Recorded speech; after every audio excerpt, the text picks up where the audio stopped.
Hello learners, welcome to Cash Education, and today we will see how to draw the Raindrop Infographic. 4 different titles or 4 different points can be discussed here. The benefit of using this is you get lot of space for entering the information on the side boxes. So let's see how to make it. Take a fresh new slide, go to Insert and select the raindrop shape. Hold down the Shift key and draw the shape. Remove the shape outline and adjust it to the third quadrant of the slide using the guidelines. Click on the shape and duplicate it by pressing Ctrl D. Rotate it to 90 degrees and now you have got the top shape of the raindrop infographic. Align it with the bottom raindrop. Select both of them and duplicate them by pressing Ctrl T. Rotate them to flip horizontally and then again adjustment is done to complete the infographic. Select the bottom infographic, right click, format shape and choose a gradient fill. I am going to use a 3-stop gradient. I am going to choose the type as linear. Now begin selecting the colors. So my color pane is ready here. I am going to select the colors using the eyedropper tool. Here I am using 3 different shades of the color. Now all my colors are set, but I want my gradient in a particular way with the dark color pointing inside. So I have chosen the desired color. Now I am going to select that raindrop. Go to Home, click on Format Painter and select all the 3 raindrops. I am going to copy the same effect. Now because I want each of them to have different shadows, I have not given shadow to the first one. Now I will individually give them the shadow effects. So I am going to choose this shadow effect. For my bottom raindrop, increase the transparency a little and increase the blur effect also. I want all the shadows of my 4 raindrops to be pointing in the inside. That's why I couldn't give them individual together. I'll remember what effect and what values I had given for the first raindrop and accordingly I will adjust them for all of them. So this is our first raindrop.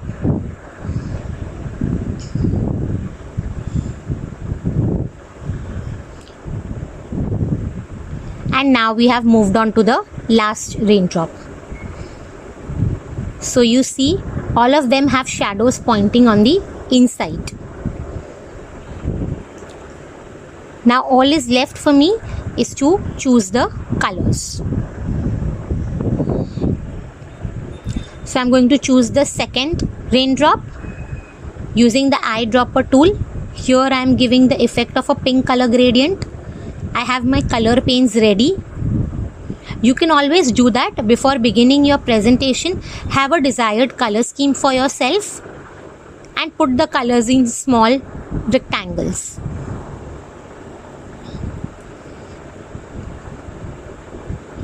For the third raindrop, I have chosen the yellow-orange color effect. For the fourth raindrop, I have chosen the green color gradient effect.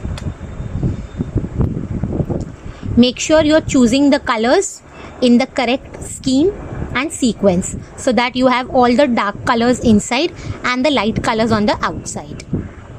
Now you will go to Insert Shape and select a rectangle. Don't hold down the Shift key, just make a regular rectangle. First adjust it to your raindrop to the position where you want it.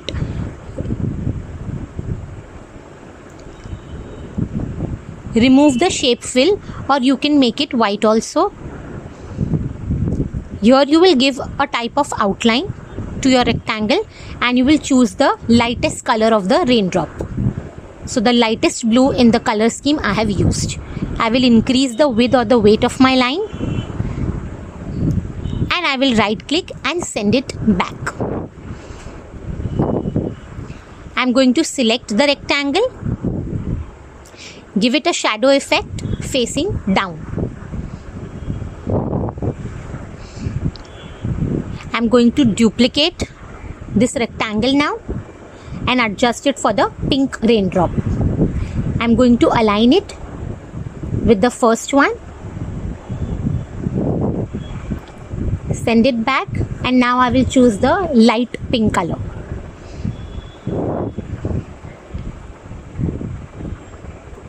I have duplicated the rectangle again for the third raindrop. Again sending it to back.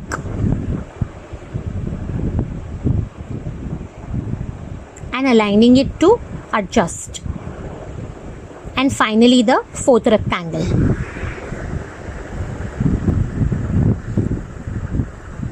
I will make sure all my rectangles are aligned correctly to one another. Now I will give individual rectangles their outline color. So we are choosing the lightest color of the colors in the gradient.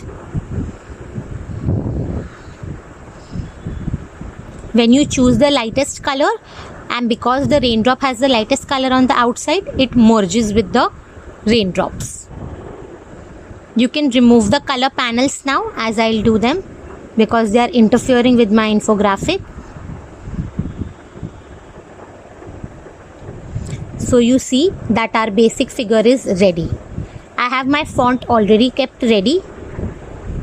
I'm going to select the whole font, copy it and paste it on my raindrop. I'm going to align it on the raindrop infographic. Now you see some text is misaligned. So I will slightly adjust their orientation.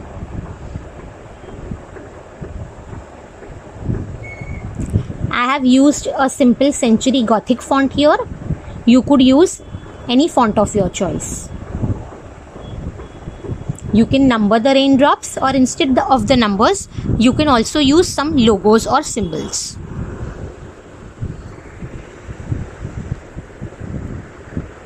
So now you see that a basic infographic is ready.